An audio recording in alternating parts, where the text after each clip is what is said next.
로마서 12장 1절과 2절의 말씀 함께 합독하시겠습니다. 그러므로 형제들아 내가 하나님의 모든 자비하심으로 너희를 권하노니 너희 몸을 하나님이 기뻐하시는 거룩한 산 제물로 드리라. 이는 너희가 드릴 영적 예배니라. 너희는 이 세대를 본받지 말고 오직 마음을 새롭게 함으로 변화를 받아 하나님의 선하시고 기뻐하시고 온전하신 뜻이 무엇인지 분별하도록 하라. 아멘. 함께 읽은 말씀으로 산 제물로 드리는 영적 예배, 주보에는 거룩한 산 제물로 드리는 영적인 예배라고 기록하고 있습니다. 오늘 이 본문 말씀을 통해서 우리가 어떻게 하나님 앞에 산 제물로 예배를 드려야 하는지, 그리고 그 예배 드림이 영적인 예배, 그것은 어떤 의미인지 오늘 말씀을 통해서 한번 살펴보며 주시는 말씀의 은혜를 함께 누리도록 하겠습니다. 오늘 본문은 이제 그동안 로마서 1장부터 11장까지의 전체적인 내용을 한마디로 요약하자면은 바로 예수 그리스도로 말미암아 구원받는 구원의 교리라고 할 수 있는 구원의 원리, 구원의 도, 복음, 한마디로 복음. 거기에는 하나님의 사랑과 은혜, 자비, 긍휼의 여기심이 있다라는 것을 이렇게 1장부터 11장까지 복음에 대해서 쭉 설명을 했다면, 그 복음으로 인하여 구원받은 하나님의 사람들, 하나님의 백성들이 이제 어떻게 살아야 할지 이 12장부터 15장까지 그리스도인이 살아가야 될 삶의 지침, 삶의 어떤 실천, 이것을 조목조목 설명하고 있고, 16장에 이제 수신자들의 이름을 거론하면서 바울 사도가 또 서로 성도들끼리 서로 문안해야 될 그런 문안해야 될 성도들의 이름을 쭉 기록하고 있는 것이 마지막 로마서 편지의 끝부분을 마무리하는 16장입니다. 그래서 오늘 12장부터 15장까지는 바로 우리 성도들이 예수 그리스도로 말미암아 구원받아서 그 은혜를 입어서 하나님 자녀된 하나님의 백성이 이 땅에서 어떻게 살아가야 하는 것이 참된 그리스도인의 삶인가라는 것을 알게 해주는 그런 내용인데, 그 중에 특별히 먼저 바울 사도는 로마서 12장 1절과 2절을 통해서 하나님 앞에 드림이 무엇인지, 그리스도인이 하나님의 자녀인 하나님의 백성이 어떻게 사는지, 어떻게에 있어서의 이 어떻게가 먼저 하나님 앞에 드림으로 시작해야 한다라는 것을 말하고 있는데, 이 드림은 다름 아니라 바로 예배로 드림이, 영적 예배로 드림에 대해서 말씀하고 있다라는 것입니다. 그래서 오늘 본문 12장 1절 끝부분에 보면은 이것이 바로 너희가 드릴 영적 예배니라라고 말하고 있습니다. 사실상 오늘 본문의 12장 1절과 2절이 성도된 그리스도인들이 어떻게 살아야 될지에 대해서 서론적으로 말하고 있다면, 3절부터 후반부의 12장 전체 내용은 1절과 2절에 구체적으로 어떻게 살아가야 되는지에 대한 방법론적인 것을 얘기하지만, 조금 더 우리가 현미경으로 들여다보듯이 이렇게 말씀을 좀 더 조명해서 들여다보면은 1절 영적인 예배, 영적으로 드려야 될 예배에 대해서 그 영적인 예배를 이렇게 드려야 한다라고 설명해 주는 내용이 바로 2절입니다. 그래서 1, 2절을 총괄해서 성도된 그리스도인이 살아가야 될 삶의 지침을 설명하는 것은 3절부터 나온다면, 1절 영적인 예배에 대해서 아주 조명해서 말해주는 것이 2절인데, 우리는 오늘 이 본문 말씀을 통해서 하나님 앞에 어떻게 영적 예배를 드려야 될지 한번 살펴보도록 하겠습니다.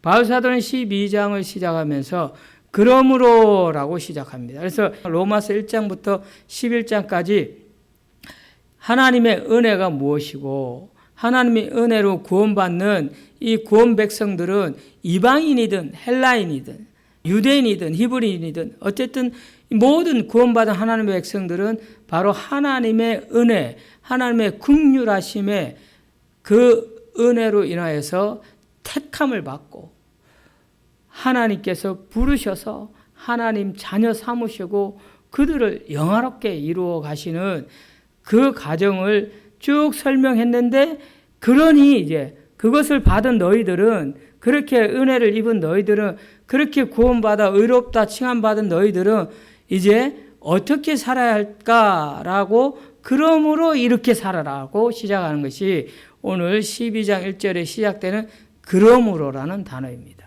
그런가 하면 이 그러므로라는 단어에서 시작되는 내용이 보면은 이제 형제들아 라고 표현하면서 예수 그리스도를 믿음으로 구원받은 헬라인이든 유대인이든 이방인이든 이스라엘 백성이든 모든 믿는 형제들을 두고 말하는데, 그 형제들이 내가 하나님의 모든 자비하심으로 너희를 권한다. 하나님의 모든 자비하심으로 이 형제들을 너희들에게 내가 권면한다. 이 권하노니라는 이 단어는 단순히 어떤 요청 정도의 의미가 아니라 명령의 의미도 포함되어 있습니다. 그래서 이렇게 해주면 좋겠다 정도가 아니라 이렇게 해야 된다, 이렇게 반드시 해야 될 것을 너희들에게 내가 권면한다, 이런 의미입니다. 그래서 어떤 면에서는 강력한 요구가 포함되어 있는 요청인 것입니다. 그런데 모든 자비하심으로라는 표현을 쓰는데, 사실상 1장부터 11장까지 나와 있는 하나님의 그 전적인 은혜, 택하여 주신 전적인 은혜, 구원하여 주시는 그 가정에서 예수 그리스도의 그 십자가 죽으심, 그 사랑까지 다 포함되어 있지만, 어떤 의미에서는 이 모든 자비하심은 바로 앞단에 있는 11장의 30절부터 36절까지 이렇게 집약적으로 표현되어 있는 너희들을 구원하기 위해서 긍휼함을 주셨다라는 것, 긍휼히 여기셨다라는 그 긍휼을 베풀려 함이다라는 그 긍휼에 대해서 계속 강조하고 있는 단락이 11장 30절에서 36절인데, 이 긍휼이 바로 하나님의 모든 자비하심의 의미가 포함되어 있다는 것입니다. 그것으로 그 긍휼함, 하나님의 그 긍휼함에 힘입어서, 하나님의 그런 자비하심에 힘입어서 너희들에게 권하노니 이것을 반드시 지켜 행해라 라고 말하는 것입니다.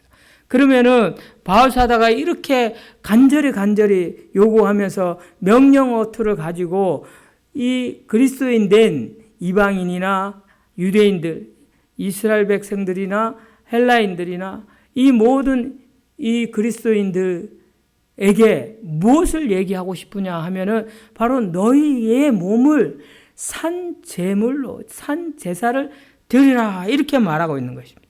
너희 몸을 하나님이 기뻐하시는 거룩한 산 제물로 드리라. 이게 바로 너희가 하나님 앞에 드리는 영적인 예배다라고 말하는 것이에요. 이게 먼저 돼야 된다라고 말하는 것입니다. 예수 그리스도의 십자가 은혜를 입은, 하나님의 그 크신 사랑을 입은 그 긍휼하심에 의해서 택함 받고 부르심 받아서 의롭다 칭함 받고 영화롭게까지 되는 그 은혜를 누리는 하나님의 백성, 하나님의 자녀라면은 먼저 너희는 이렇게 거룩한 산 제물로 예배드리는 삶을 살아야 한다라고 말하는 것이에요. 이것이 바로 하나님이 기뻐하시는 것이다. 그래서 하나님이 기뻐하시는 거룩한 산 제물로 드리라라고 말하는데, 자, 여기서 우리가 생각해 봐야 될 것이 너희 몸을 하나님이 기뻐하시는 거룩한 산 제물로 드리라라고 말하고 있어요. 우리의 몸을 제물로 드린다라는 것은 무엇을 의미할까? 여기서 우리가 먼저 생각해야 될 것이 제물을 드리는 이 행위가 어떻게 이루어지냐면은 제사를 드릴 때 제물을 드리는 거잖아요. 그래서 이 제사라는 의미는 구약 성경에서 볼 때 이스라엘 백성들이 하나님 앞에 제사함을 받기 위하여 제물을 바쳐서 드립니다. 그것을 누가 드리냐면은 대제사장이 이 제물을 가지고 온 그 이스라엘 백성의 어떤 누구의 죄를 그 제물에 전가시켜서 그 제물을 거룩한 것을 구별해서 제물을 가지고 와서 그것을 하나님 앞에 제물로 드릴 때는 죽여서 드린다는 거예요. 죽여서 각을 뜨고 피를 빼고 해서 제물을 올려 드립니다. 때로는 불에 태워서 그 향기로 드리기도 하고 그렇게 제물을 드리는데, 그런데 오늘 이 말씀에 바울 사도는 보니까 산제물을 드리라는 거예요. 산제물을. 그러면 너희 몸을 산제물로 드려야 한다라는 것은 구약 성경의 이 제사예법에 의해서 보면은 우리의 몸을 죽이지 않고 산 채로 올려 드려야 된다라는 것인데, 그럼 우리의 몸을 제물로 올려 드릴 수가 있냐는 거지. 그러면 이 산 제물로 우리의 몸을 드려야 한다라는 것은 무엇일까?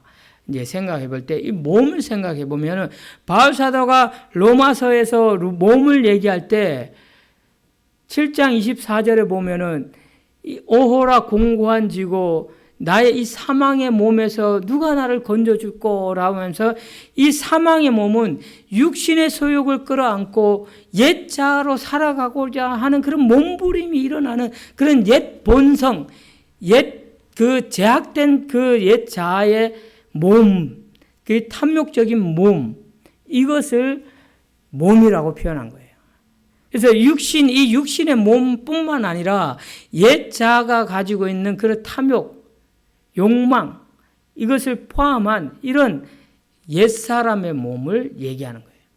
그 몸을 너희가 하나님이 기뻐하시는 거룩한 산제물로 드리라. 이제 그 몸이 거룩한 산제물로 드려야 된다는 것은 이제 하나님의 거룩하심을 덧입은 하나님의 그 전적인 선택, 택하심을 통해서 구원해 주신 그 은혜. 그래서 우리를 하나님의 거룩함을 덧입혀준 의로운 자가 된, 의롭다 여김을 받은 그 의로운 자로서의 산 제물로 드려야 되는데, 그것은 바로 우리의 몸, 여기서 말하는 육신의 몸만이 아니라 이제 새로워진, 거룩하여진 그 몸, 즉 여기에는 예수 그리스도를 닮아가는 전인격적인 우리의 삶 자체를 말하는 거예요. 그래서 그것을 우리가 삶 제물로 드려야 된다. 우리의 삶을 온전히 하나님 앞에 제물로 드려야 한다. 이것을 말하는 거예요. 자, 그러면은 우리의 삶을, 우리의 몸, 우리의 인격, 이것을 하나님 앞에 제물로 드리면 우리 드리고 나면 없잖아요. 그래서 이 제물로 드리는 모습을 성경에서 단 한 분이 먼저 우리에게 모범으로, 본으로 보여준 그 제물로 드린 모습이 있어요. 단 한 번의 행위로. 그것을 우리가 히브리서 10장 10절의 말씀에 보면은 이런 말씀이 나와 있습니다. 히브리서 10장 10절 말씀 보면은 이 뜻을 따라 예수 그리스도의 몸을 단번에 드림으로 말미암아 우리가 거룩함을 얻었다. 이런 표현이 있고, 또 히브리서 보는 김에 9장 26절을 보면은 26절 하반부에 보면은 이제 자기를 단번에 제물로 드려 죄를 없이 하시려고, 이런 말씀이 있다는 거예요. 바로 예수 그리스도께서 단번에 자기의 몸을 제물로 드렸다. 예수 그리스도는 대제사장으로서 제사를 하나님 앞에 올려드리는 그런 직분을 맡은 분입니다. 그런데 자신이 스스로 제물이 되어서 단번에 드림으로 우리가 드려야 될 그 제물, 그것을 대신하였다는 거예요. 자, 그렇다면 우리는 그 예수 그리스도의 은혜에 힘입어서 우리의 삶을 산 제물로 드려야 된다는 거예요. 우리의 삶을 산 제물로 드리는 이것이 예배라는 거예요. 이것이 영적인 예배라는 거예요. 우리가 마땅히 하나님 앞에 드려야 될 예배라는 거죠. 그러면은 우리가 산 제물로 드리는 이 예배, 영적인 예배, 이것은 우리의 삶을 드려야 된다고 얘기했는데 어떻게 해야 되느냐? 그것에 대해서 좀 더 구체적으로 얘기하는 게 2절입니다. 먼저 우리는 하나님의 의를 입어 거룩한 하나님의 백성이 되어서 이제 하나님 앞에 우리의 삶으로 나의 모든 삶의 순간순간이 하나님 앞에 산 제물로 올려드리는 그 예배가 되기 위해서는 먼저 이 세대를 본받지 말아야 한다는 거예요. 우리의 삶이 먼저 우리가 이 세대를 본받지 말아야 된다라는 것을 생각하기 앞서 한 가지 더 먼저 생각해 봐야 될 것은 예수 그리스도의 그 단번에 죽으심에 대해서 한 번 더 묵상하자면 예수님께서 그래서 우리가 예수의 그 은혜를 입은 자로서 예수님의 삶을 따라가고자 할 때 말씀하시기를 너희가 나를 따르려면 먼저 자기 자신을 부인하라. 이 자기 자신을 부인하는 것, 우리의 옛 자아된 육신의 욕망, 우리의 삶을 부인하고 의롭게 덧입혀진 그 새 삶으로 추종하여 따라가는 것이 바로 우리의 십자가를 지고 주님의 길을 따르는 거예요. 그래서 자기를 부인하고 너희에게 주어진 십자가를 지고 나를 따르라. 이게 바로 산 제물로 드리는 삶인데 그것에 대한 구체적인 방안이 이 세상의 시대를 본받지 마라. 이 세대를 본받지 마라. 이 세대라는 것은 어떤 시간적인 공간적인 개념의 이 세대를 얘기할 수도 있겠지만은 사실은 이 세대는 좀 더 정확하게 표현하자면은 악한 공중 권세를 잡은 악한 사단의 세력 아래 있는 모든 세상, 그래서 세상의 그 탐욕적인 지배 아래 있는 세상을 말합니다. 그렇다면은 사실은 우리가 그런 세상에서 살아가고 있어요. 그런 세상에서 살아가고 있는 우리의 삶이 그런 세상적인 방식과 세상적인 욕구에 충족해서 끌려 달려가서 사는 삶이 바로 이 세대를 본받아 이 세대에 끌려서 살아가는 삶인 거예요. 그런데 한번 생각해 보자는 거죠. 이 땅에 많은 그리스도인이라고 하는 성도들이 있습니다. 800만 정도의 성도가 있다고 봤을 때 그 800만 성도들 다가 아닐지라도 절반만 400만, 아니 거기에 절반 200만, 아니 거기보다 더 절반 100만의 성도만이라도 지금 이 시대를 거슬러서 그리스도의 시대를, 그리스도의 문화를 주장하며 그 그리스도의 세대를 가지고 그리스도의 문화를 가지고 주축된 리더된 삶을 살아간다면 오늘날 이 한국교회가 어떻게 될까? 지금 같지는 않을 거다라는 생각을 해보게 하는 것은 여전히 우리가 그리스도로 인하여 은혜를 입고 그 긍휼하심에 의해서 하나님의 사랑의 덧입힘을 받아 구원받은 거룩한 백성임에도 불구하고 사는 방식은 여전히 이 세대, 이 세상의 방식대로 산다는 거예요. 그것을 우리가 당당하게 아니요, 나는 세상을 거슬러서 하나님의 뜻대로, 하나님의 방식대로 삽니다. 하나님의 그 세상 그 방식대로 삽니다. 라고 당당하게 얘기할 수 있는 사람이 과연 얼마나 되겠냐라는 것이죠. 그것이 우리로 하여금 안타깝게 오늘 이 본문이 우리에게 상당히 부담을 주는 내용이다라는 겁니다. 그럼에도 불구하고 바울 사도가 로마 교인들에게 편지를 쓰는 그 시대나 지금 이 시대나 동일하게 하나님이 우리에게 너희들이 참된 그리스도인이 되었다면, 참된 나의 자녀, 나의 백성이 되었다면 이렇게 살아야 된다라는 것을 강력하게 권하고 요구하는 거예요. 명령하는 거예요. 이 세대 본받지 말라. 이 세대의 흐름에 따르지 마라. 이 세상의 어떤 그런 방식의 논리에 휩쓸려 다니지 마라. 그것을 거슬러 그리스도의 방식으로, 그리스도의 뜻으로, 그리스도의 문화로 살아내라 라고 말하는 겁니다. 우리 학생들도 마찬가지예요. 자, 그러면 그러기 위해서는 어떻게 되냐? 오직 마음을 새롭게 해야 된다. 오직 마음을 새롭게 할 수 있는 것은 바로 성령으로 새롭게 되는 것밖에 없습니다. 우리가 성령으로 인하여 성령 세례를 받음으로 인하여 옛 자아가 죽어지고 새 자아로 살아갈 수 있는 그것이 새롭게 되는 거예요. 새로운 마음, 새 인격, 예수 그리스도를 닮은 새 인격. 그때 우리의 삶에 변화가 일어난다는 거예요. 우리가 성령의 주도함에 따라서 살 때, 성령의 마음으로 성령에 이끌려 살 때 우리의 삶에 변화가 일어나는 거예요. 그렇지 않고는 여전히 옛 삶의 모습을 답습하는 거예요. 우리 작게만 생각해봐도 내가 어제 했던 거, 이거 내가 하나님 보기에 부끄럽고, 또는 내 자신의 어떤 신앙적 양심에도 가책이 되고, 또 때로는 그냥 윤리 도덕적으로 생각해도 부모 자식 간의 도리를 생각해서도 이거는 좀 내가 잘못했는데 다음부터는 안 그래야지. 내가 또 그리스도인인데, 내가 하나님 자녀인데, 이런 결단과 생각을 했음에도 불구하고 내일 되면 똑같은 행동을 한다는 거죠.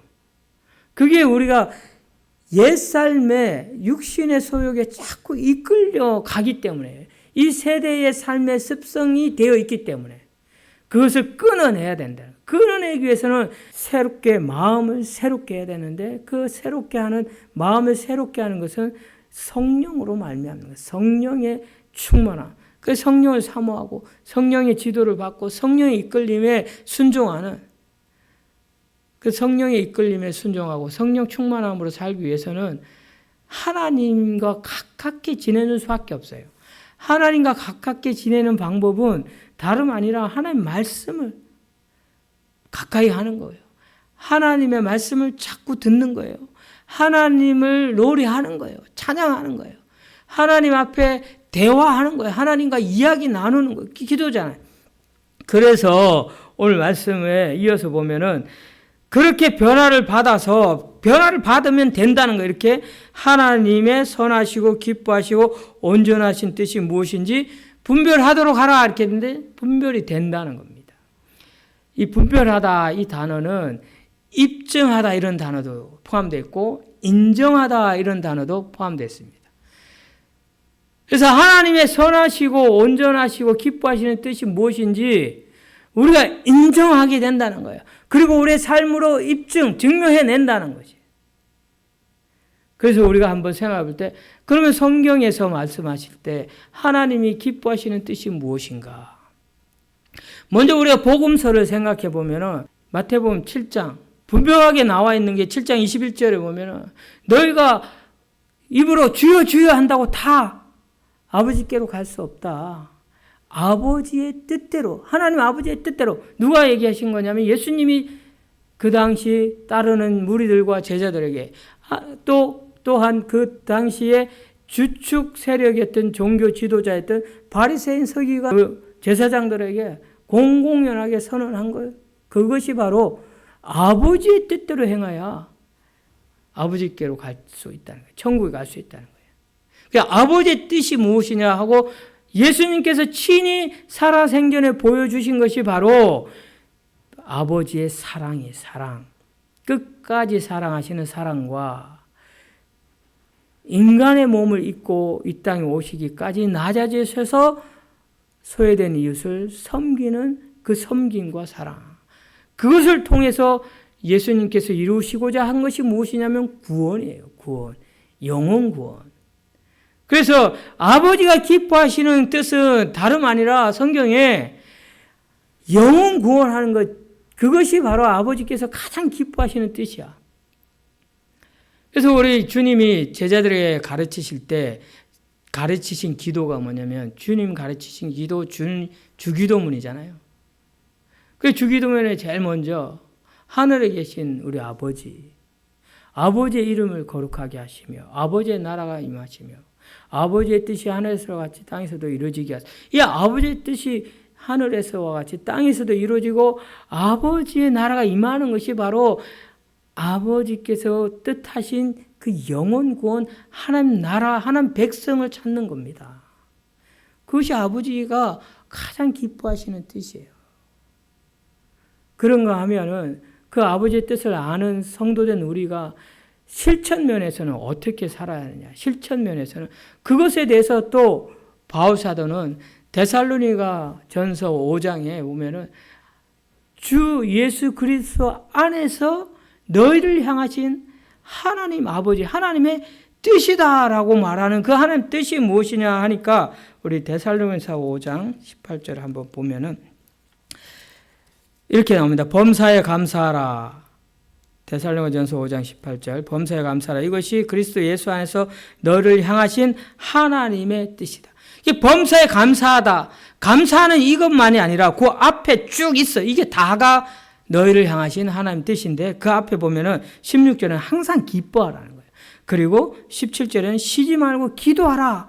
우리는 보통 항상 기뻐하고 쉬지 말고 기도하고 범사에 감사하는 것이 하나님께서 뜻하시는 것이구나. 예수 그리스도 안에 있는 우리에게 뜻하시는 것이구나. 이렇게 생각하고 여기까지만 생각하는데 사실은 이 본문 전체에 이 하나님의 뜻이 예수 그리스도 안에서 너희를 향하신 하나님의 뜻이 어디까지 이것을 받느냐 하면은 12절부터 5장 12절부터 형제들아 우리가 너희에게 구하노니 너희 가운데서 수고하고 주 안에서 너희를 다스리며 권하는 자들을 너희가 알고 그들의 역사로 말미암아 사랑 안에서 가장 기이 여기며 서로 화목하라. 너희끼리 사랑하라는 거예요.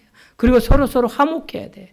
분쟁하고 다투고 시기하고 미워하면 안 된다는 거예요. 이게 하나님 뜻이 아니라는 거예요. 우리의 삶에서 실천할 수 있는 내용이잖아요. 그거 설명하는 거예요, 지금. 그런가 하면은 또 형제들아 너희를 권면하는 게으른 자들을 건개하라. 게으르고 나태한 자들을 두고 나 몰라라 하면 안 된다는 거예요. 그들에게 권면하는 거예요. 건개하라 이렇게 말하고 있어요. 그리고 마음이 약한 자들이 있어요. 여린 마음 가진 사람들을 자꾸 따돌리지 말고 격려해주고 복도다 주라 격려하고 힘이 없는 자들을 위해서는 붙들어주고 그들에게 힘이 되어주고 또 더불어 모든 사람에게 우리가 참아야 한다. 오래 참아내야 된다. 그런가 하면은 삼가 누가 누구에게든지 악으로 갚지 말라.